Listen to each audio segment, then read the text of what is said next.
Son las 6 de la mañana. Llega la hora de la verdad para pensar y analizar las noticias de Colombia y el mundo. La hora de la verdad en la red de Radio Red RCN con Fernando Londoño Hoyos.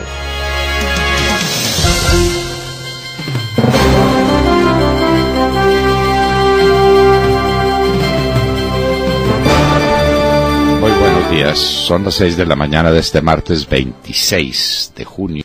Y estos temas y asuntos que trataremos en la grata compañía de ustedes durante las próximas horas.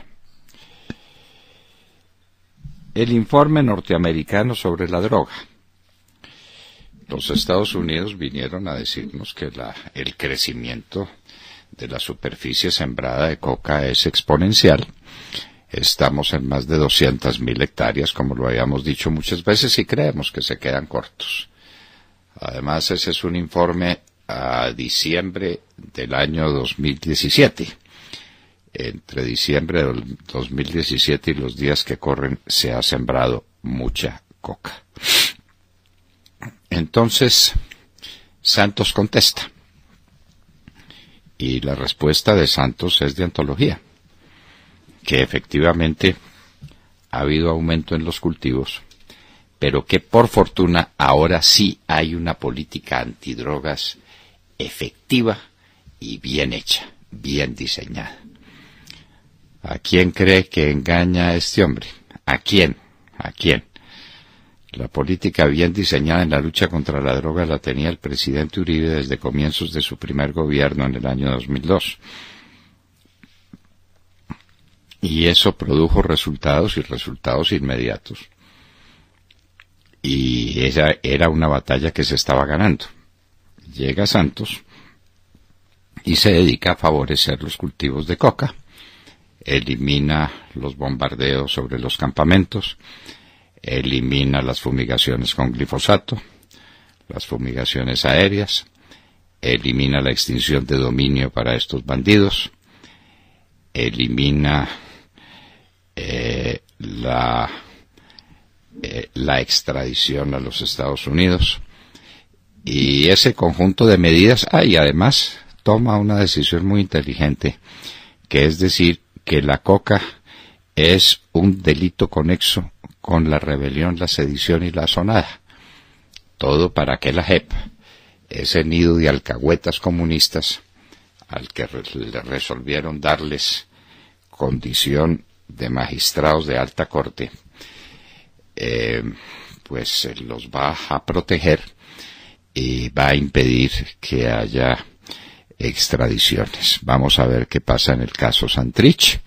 Los días corren, la JEP no hace nada, la Corte Constitucional tampoco, nadie hace nada, hasta que los Estados Unidos se enojen y nos desertifiquen, que es una posibilidad que está sobre el tapete, que nos desertifique. La salud en Colombia. Hablará con nosotros el doctor Jaime Arias, presidente de ASEMI.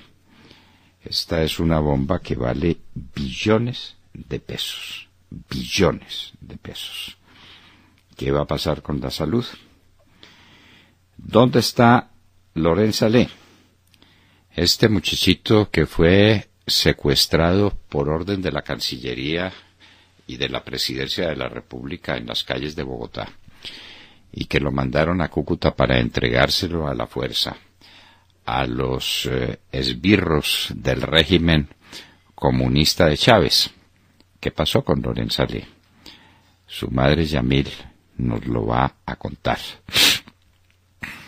para que ustedes vayan viendo cuál es el nivel de respeto que hay por los derechos humanos y por qué razón, si es que hay alguna, a la señora canciller no le siguen un proceso penal por secuestro, tanto de Fernando Valda como de Laurent Saleh.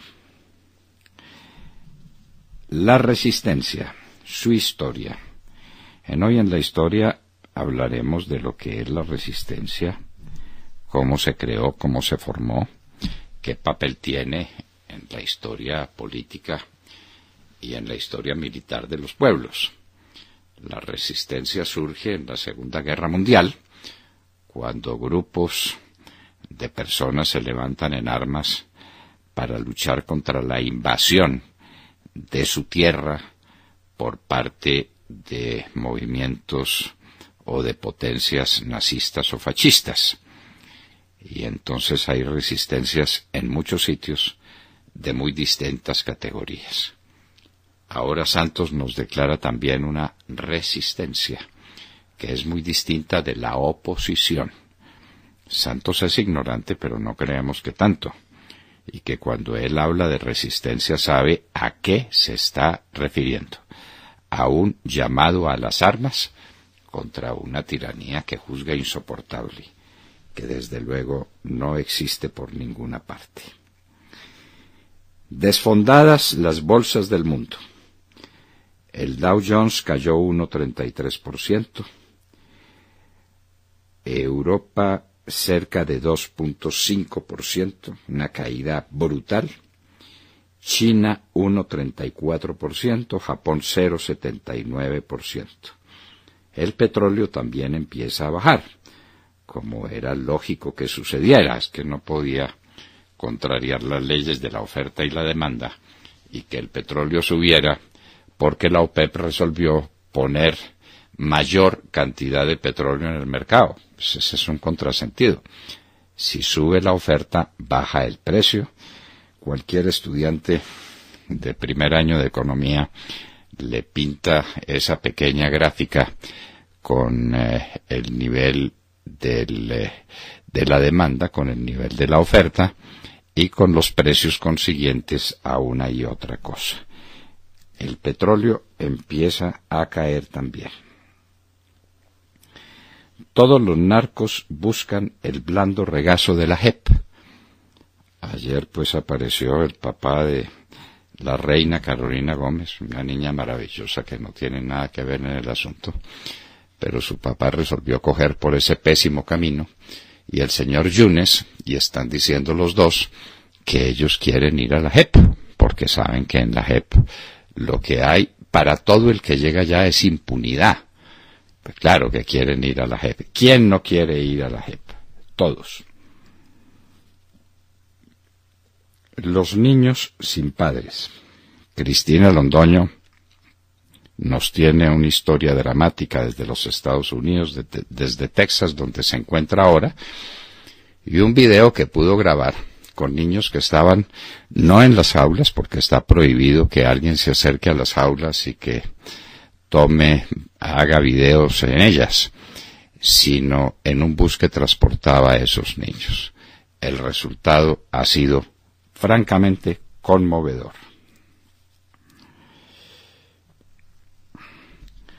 Ahora, queridos amigos, se rompen los cables de teleférico.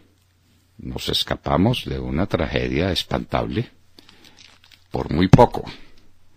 Pero uno se pregunta esto cómo es. En Colombia los puentes se caen, las carreteras se derrumban, los edificios se vienen al piso porque están mal construidos. Y ahora los teleféricos los hacen con cables que no resisten el uso y dejan a la gente colgando de un hilo. Nos escapamos de una tragedia infinita, pero esa gente no olvidará jamás cuántas horas estuvo con la vida pendiente de un hilo. ¿Qué pasa con las obras públicas en Colombia? Ni los puentes, ni las carreteras, ni los edificios, nada funciona a derechas en este país. La corrupción, no hay duda. El Bitcoin padece por no caer de 6.000 puntos. Y caerá de 6.000 puntos. A finales del año pasado estaba en 20.000 puntos, era la euforia, la gente maravillada con el Bitcoin salió corriendo a hacer fortuna y lo que tienen ahora de por medio es esto. Confirmado, los cuerpos encontrados en la selva del sur del país son de los secuestrados. ¿Y ahora qué se sigue? Querrá el presidente Santos que ahí termine toda la historia y que nadie pregunte quién lo secuestró y por qué lo secuestraron y qué intervención tuvo la fuerza pública para impedir que esa atrocidad se cometiera. Bueno, pues ni los familiares, ni los amigos, ni la gente del Ecuador está dispuesta a dejar esto así. Eso de deje así, no jugará con ellos. Con nosotros tampoco.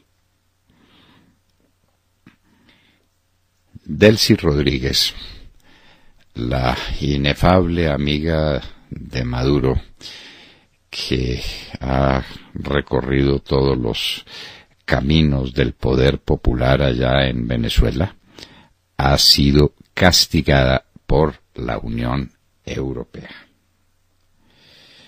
En Colombia hoy se decide sobre la curul de Mocus. Sabemos, porque aquí las cosas se filtran todas. Nos contaron que la ponencia es en contra de Mocus, que no hay ninguna duda que Corpo Visionarios era contratista de entidades del Estado y que eso fue continuo. Y entonces lo que se sigue es la declaratoria de nulidad de esa curul. ¿Qué va a pasar con el resto del partido? En Argentina siguen las protestas contra el plan Macri. Macri está teniendo que correr con las contingencias de lo que le dejó la señora Cristina. Y cometió una equivocación, que fue no contarles a los argentinos la verdad de lo que estaba recibiendo, que porque no quería gobernar con espejo retrovisor. Eso en Colombia también lo quieren algunos, error monumental y manifiesto. Entre otras cosas, desde el punto de vista jurídico, eso es insostenible, porque no puede ser que alguien asuma el manejo de bienes y de cosas y de situaciones tan importantes como las que asume un presidente de la República sin contar que recibe.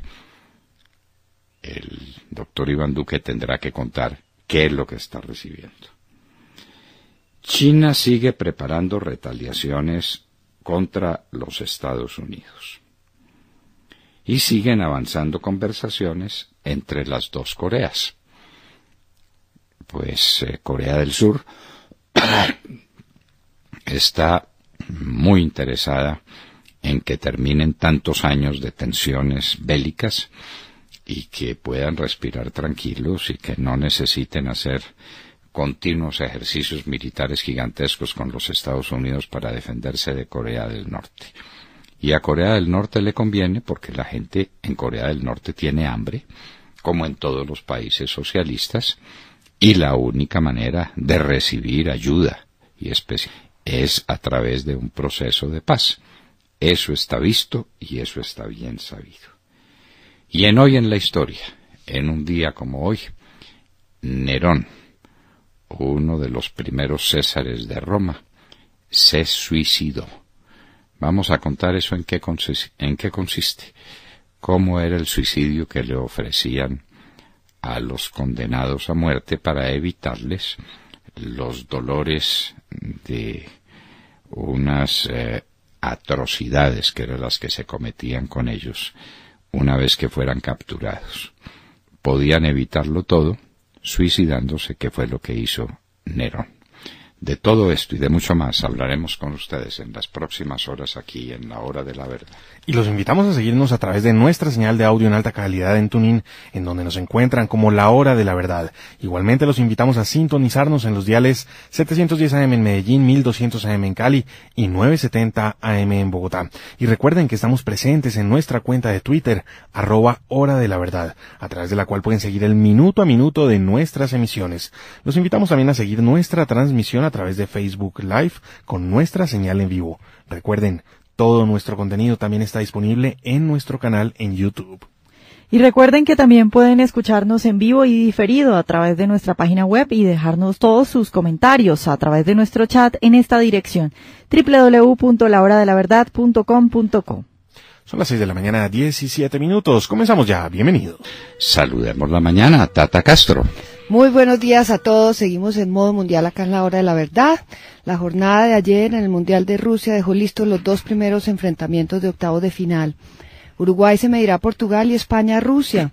Los uruguayos, luego de vencer a Rusia 3-0, terminaron de primeros del Grupo A, además con un resultado impecable en la fase de grupos. 3 victorias, 5 goles a favor y ninguno en contra.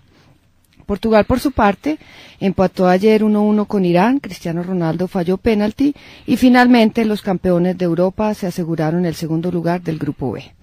Por otro lado, España en su choque contra Marruecos sufrió más de lo esperado, hasta estuvo durante unos minutos eliminada del Mundial, hasta que la videoayuda arbitral les dio el empate, luego que el árbitro validara el gol anulado por fuera de lugar en el minuto 91.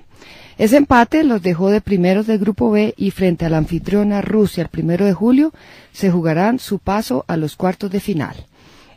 Hoy Argentina define su continuidad en el Mundial frente a Nigeria. Solo les sirve ganar y que Islandia no le gane a Croacia con un equipo alterno y ya clasificado.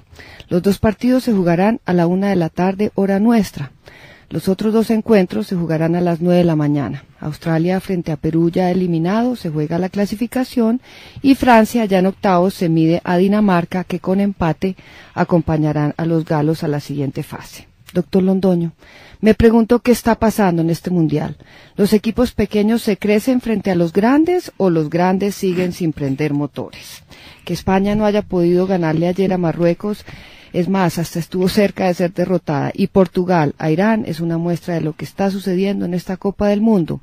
Y el VAR, la videoayuda arbitral, sigue siendo el protagonista. Ayer empató los dos partidos, el de España, Marruecos en el 92 y el de Portugal, Irán en el 93. Hoy, día clave para los argentinos en San Petersburgo, solo un milagro los puede salvar.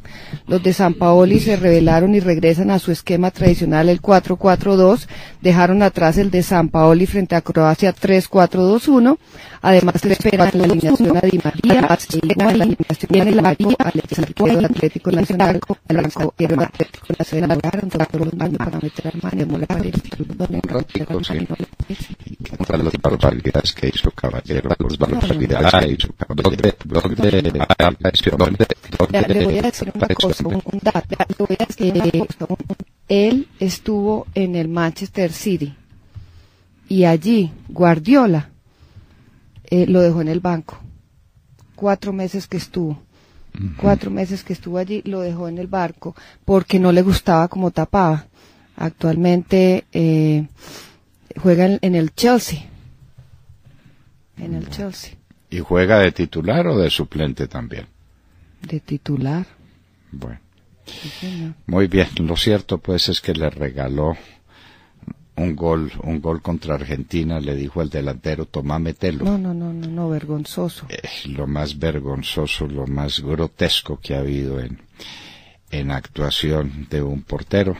Muy malo también el portero español de Gea. Muy mal arquero.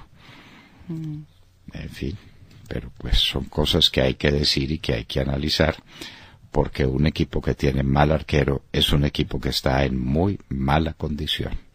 William Calderón.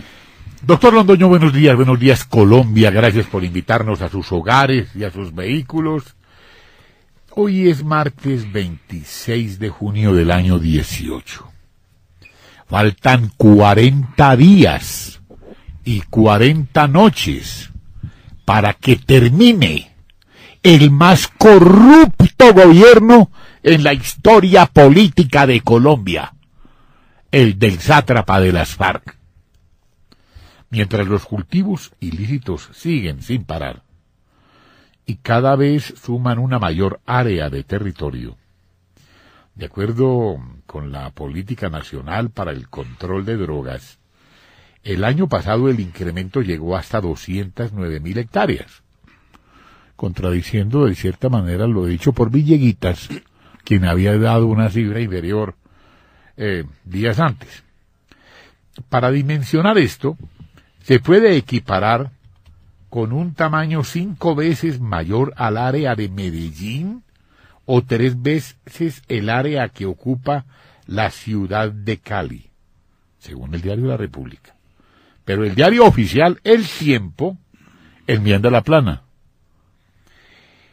Todo esto está muy bien respaldado por el prestigiosísimo columnista y es diplomático Alberto Velázquez Martínez en su último libro, que ya saldrá en circulación.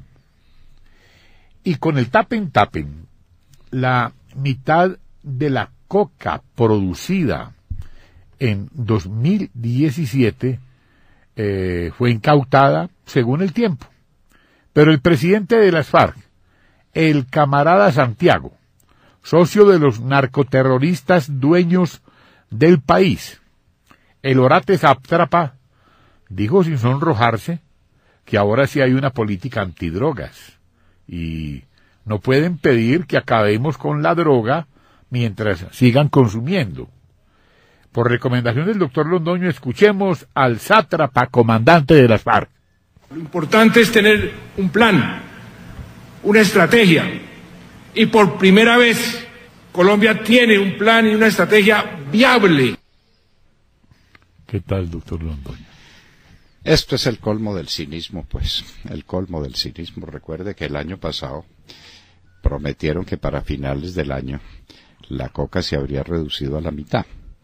Entonces, como no solamente no se redujo a la mitad, sino que no se redujo nada y se amplió en el área cultivada, entonces ahora sale con esta payasada, que es que ahora sí hay un plan, ahora sí hay una estrategia. Pero por favor, este hombre debiera tener un mínimo de respeto por la inteligencia del pueblo colombiano. Por la inteligencia de los colombianos. Es que no hay derecho. Pues sabemos que la de él es muy limitada. Por Dios, pero la va a pensar. Pero no puede abusar de la paciencia de los colombianos, que ahí siguen soportando día por día esta llegada a la tierra prometida. El 7 de agosto es la tierra prometida, porque este hombre se va de la presidencia de la República. Cortina y todo. Bueno, y nos vamos para los Estados Unidos. Cristina Londoño, muy buenos días. Hola papi, muy buenos días a todos. Aquí estoy reportando desde McAllen, Texas, en la frontera con México, una zona del país en donde reina un verdadero caos, por las noticias que salen de aquí, por las imágenes que salen de aquí y por los esfuerzos que está haciendo ahora el gobierno para reunir a más de 1.500 niños que todavía tiene separados de sus padres. Los abogados con los que hemos podido hablar y organizaciones a favor de los derechos humanos nos están diciendo que el gobierno no está cumpliendo con lo que había prometido, no está dejando hablar a los papás con los niños, que muchos de los papás que fueron detenidos en la frontera durante este oscuro capítulo de tolerancia cero de la administración Trump, que duró 6 semanas, pues que todavía no saben ni siquiera dónde están sus hijos. La mayoría no han podido hablar con ellos y otros, pues no, cuando pueden hablar con ellos no les dicen ni en qué albergue están. Recordemos que fueron esas 6 semanas después de que el secretario de Justicia, Jeff Sessions, anunció que ahora todos los padres iban a ser criminalizados por cruzar la frontera, que iba a ser un delito grave el cruce de la frontera. Entonces la ley dice que cuando una persona comete un crimen, pues es separada de sus hijos. Antes el cruce de la frontera ilícito era solamente un delito menor. Entonces empezaron a separar a los niños.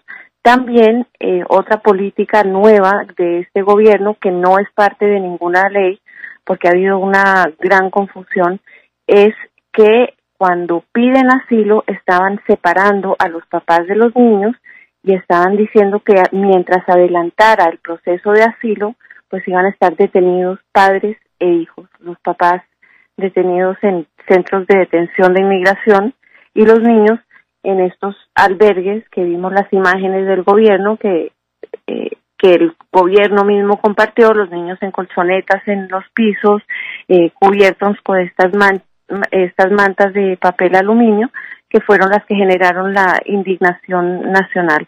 Ya sabemos que el gobierno Trump detuvo esta práctica. Aquí en la frontera están entrando a borbotones, les puedo decir.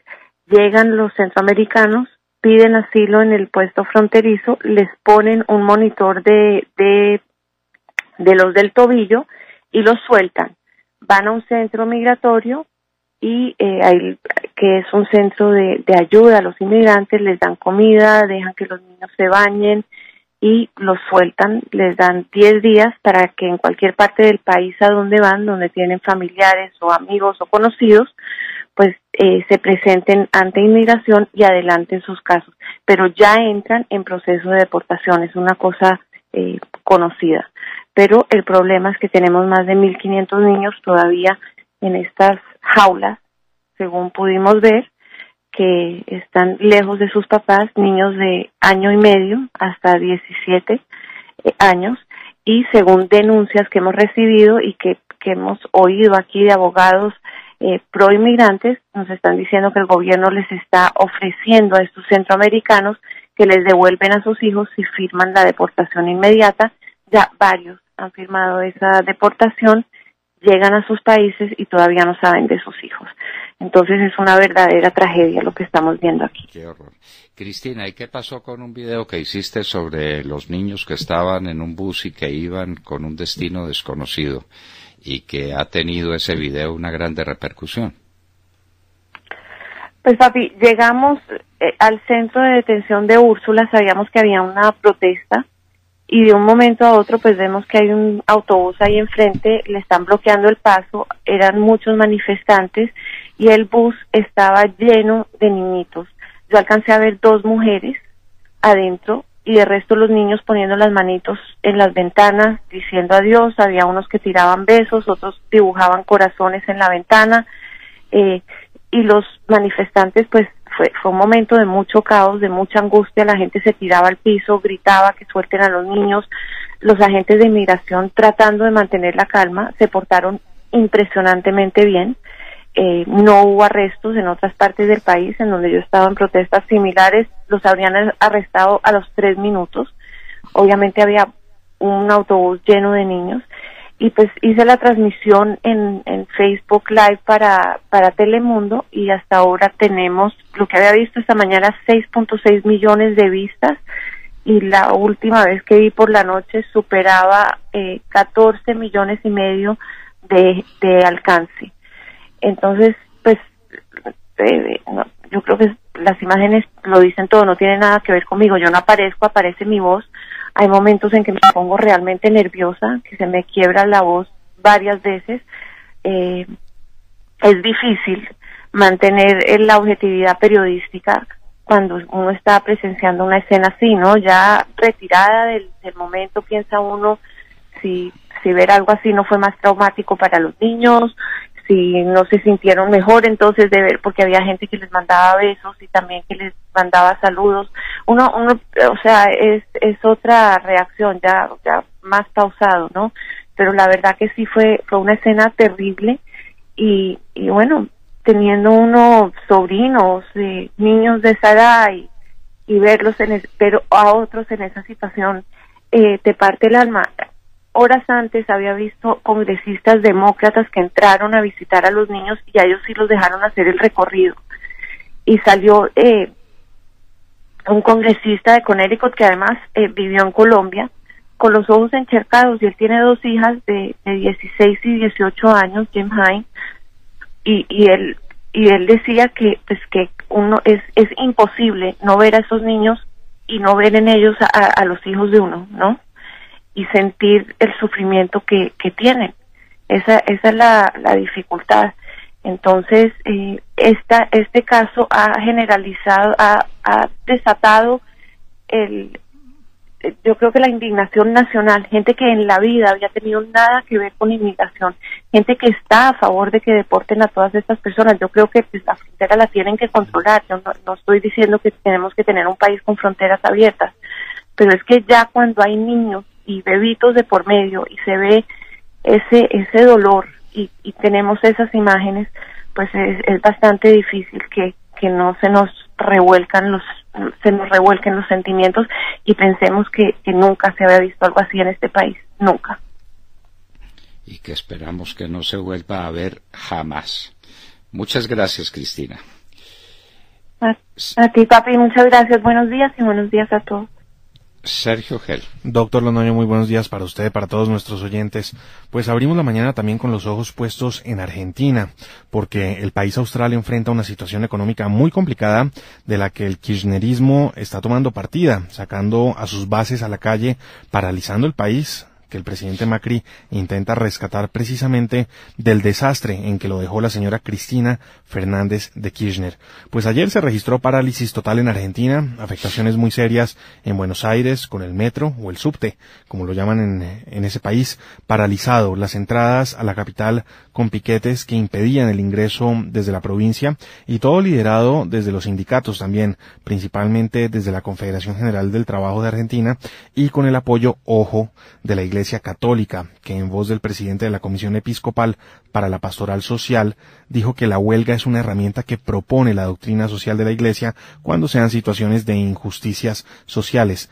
Este señor agregó además que en Argentina hace falta sensibilidad social. Pues bien, olvidan quienes paralizaron Argentina ayer, quienes paralizaron aeropuertos, colegios, servicios de recolección de basura, el transporte en todo el país. Ellos olvidan que la llamada injusticia social que dicen padecer la creó nada más y nada menos que el kirchnerismo, que estuvo en el poder desde el año 2003 y hasta el año 2015, creando el desastre económico del que Macri está ahora intentando rescatar al país. Y es que la situación de la economía argentina pasa por un delicado momento. Hay pronósticos que indican que la inflación este año terminaría entre el 24 y el 27%. Entre tanto, el Fondo Monetario Internacional le lanzó un salvavidas a Macri, representado en un crédito de 50.000 millones de dólares. En su momento, hace aproximadamente un mes, Macri lo advirtió. Dijo que el problema que tienen en Argentina es que es uno de los países del mundo que más depende del financiamiento externo, producto del enorme gasto público que heredó y que están ordenando precisamente. Aquí, doctor Londoño, es en donde vale la pena recordar la importancia del corte de cuentas. Ya lo decía usted más temprano. El corte de cuentas que, por ejemplo, en Colombia deberá dejar muy claro el presidente Iván Duque una vez se posesione. Pues al ordenar la casa llegan las turbulencias, pero la gente tiene que tener claro dónde se están o dónde se originaron en su momento esas turbulencias. Eso es fundamental. Eso es fundamental. Y vea pues la Iglesia Católica. Es que es una injusticia manifiesta que no les paguen más salarios y que siga la espiral inflacionaria y que siga el desorden kirchnerista. Eso es inaudito. Eso es inaudito. La posición de la Iglesia Católica en algunos países de América es absolutamente incomprensible. Vanessa Araujo. Doctor Fernando y queridos oyentes, muy buenos días. Los ministros de Exteriores de la Unión Europea aprobaron este lunes sanciones contra 11 funcionarios venezolanos al considerar que han cometido violaciones de derechos humanos y socavado la democracia y el Estado de Derecho. Entre las sanciones de este lunes, además de la nueva vicepresidenta Delcy Rodríguez, también se encuentra el vicepresidente del área económica, Tarek El Aissami, Sergio Rivero, inspector general de la Fuerza Armada Nacional Bolivariana, y Jesús Suárez, comandante general del Ejército Bolivariano. Recordemos que la Unión Europea ya había sancionado en enero de este año a Tibisay Lucena, a Diosdado Cabello, al presidente del Tribunal Supremo, Michael Moreno, y al fiscal general Tarek William Saab. Estas nuevas medidas impuestas a estos 11 funcionarios consisten en la prohibición de viajar a territorio comunitario y la congelación de los bienes que puedan tener en la Unión Europea. La tiranía venezolana no tardó en responder y rechazó también este mismo lunes lo que consideró una agresión continuada e injerencista por parte de la Unión Europea. Cada vez más sanciones internacionales para los cabecillas de la banda de delincuentes que esclaviza a los venezolanos. Recordemos que Estados Unidos mantiene 61 funcionarios del chavismo en una lista negra de sanciones que no solo les bloqueó sus bienes y activos, sino que además les niega el ingreso a suelo norteamericano y también prohibió tanto a empresas como a ciudadanos estadounidenses tener relación comercial alguna con cualquiera de estos sancionados. Además, recordemos que Estados Unidos prohibió tanto a estadounidenses como a instituciones financieras de ese país comprar nuevos bonos al régimen de Maduro o a su petrolera estatal PDVSA.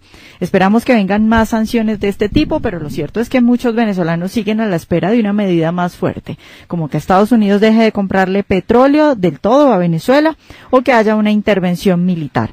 Y es que la realidad es que los venezolanos están muriendo de hambre. 87% de los venezolanos están en la pobreza, 61.2% de ellos en pobreza extrema. Qué horror, qué horror. Esa es la Venezuela que deja el socialismo del siglo XXI. Y esa es la receta que Petro tenía para nosotros y que tienen para nosotros los socialistas de todos los pelambres. Esto, exactamente lo que se está viviendo en Venezuela. De Mar Corto. Doctor Fernando, compañero de la Hora de la Verdad, oyentes, muy buenos días. Cuando solo faltan 8 días para que se acaben las sesiones extraordinarias en el Congreso de la República, el gran tema siguen siendo las famosas discusiones alrededor de la aprobación del Código del Procedimiento para la Justicia Especial para la Paz. Ayer durante toda la mañana y parte de la tarde se reunió la subcomisión del Senado para analizar la manera de sacar adelante ese código.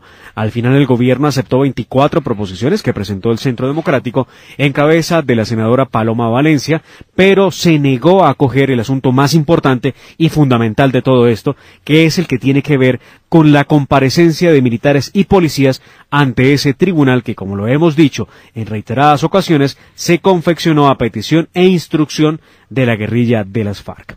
El ministro Guillermo Rivera expresó que aún existe una diferencia irreconciliable entre lo propuesto por la JEP y las fuerzas políticas ahora a favor del presidente electo Iván Duque, y es el tema del papel de la fuerza pública en lo que llaman la justicia transicional. La propuesta, que nace desde el Centro Democrático, doctor Fernando, para asegurar justicia en derecho para nuestra fuerza pública, consiste en crear una sala especial para juzgar a militares y policías, lo que es considerado como inconstitucional por el ministro Guillermo Rivera. La idea es crear una sala especial con juristas nacionales, con conocimiento y experiencia en el desarrollo de las actividades propias de la función policial o militar, y que hasta ahora, pues en este momento, tenemos que esa sala especial para militares y policías lo que pretendería es también permitirles a ellos que no estén obligados a asistir a la JEP hasta que la sala no exista, para evitar precisamente caer en manos de estos señores magistrados de los que tantas dudas podremos tener. Ayer mismo, el general Alberto José Mejía, comandante de las fuerzas militares, expresó la necesidad de que se apruebe en el Congreso de la República el famoso código. Pero pues hay una división de conceptos de la Reserva Activa que propone que debe haber una sala penal militar, pero en la Corte Suprema de Justicia que asuma los casos. Esto fue lo que dijo el general Alberto José Mejía ayer a los medios de comunicación.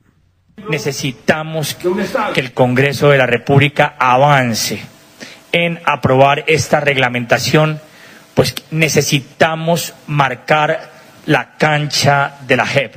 ¿Por qué?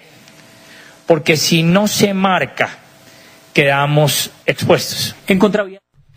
Hoy, en el orden del día de la plenaria de Senado, que empieza a las 10 de la mañana, está la discusión sobre la JEP en la plenaria, pero doctor Fernando, debo decir, lo que ha propuesto el Centro Democrático desde siempre en este asunto de la Justicia Especial para la Paz es que nuestros hombres de las Fuerzas Armadas no deben ni tienen por qué comparecer ante un aparato de presunta justicia que ha demostrado su interés por ayudar a las FARC, ver el caso Santrich y no por hacer justicia. Ya les contaré cómo avanza este asunto hoy en el Congreso de la República. Bueno, vamos a ver qué sucede. Una justicia penal militar a la que le prestó tan flacos servicios un ministro de Defensa uribista, el doctor Camilo Espina, o supuestamente uribista, yo no sé si realmente lo sea, pero acabó con la justicia penal militar con lo poco que había. Entonces ahora estamos llorando sobre esa leche derramada porque la situación es gravísima. Los militares de Colombia, juzgados por 5 mamertos, elegidos por unos cuantos mamertos, elegidos por 5 comunistas internacionales, 3 de ellos, una farmacéutica de la Universidad Nacional, y finalmente un magistrado de la Corte Suprema de Justicia de reconocida tendencia izquierdista comunista. Y valga decirlo, doctor Fernando, ninguno de esos magistrados probados en temas de justicia penal militar, que es lo que necesitamos. No tienen ni idea, y lo único que saben es que tienen que absolver a las FARC y tienen que condenar a nuestros militares. Eso es lo único que sabe la doctora Linares y sus alegres muchachos. Y en un minuto estaremos con el doctor Jaime Arias, presidente de la Asociación Colombiana de Empresas de Medicina Integral. En un minuto.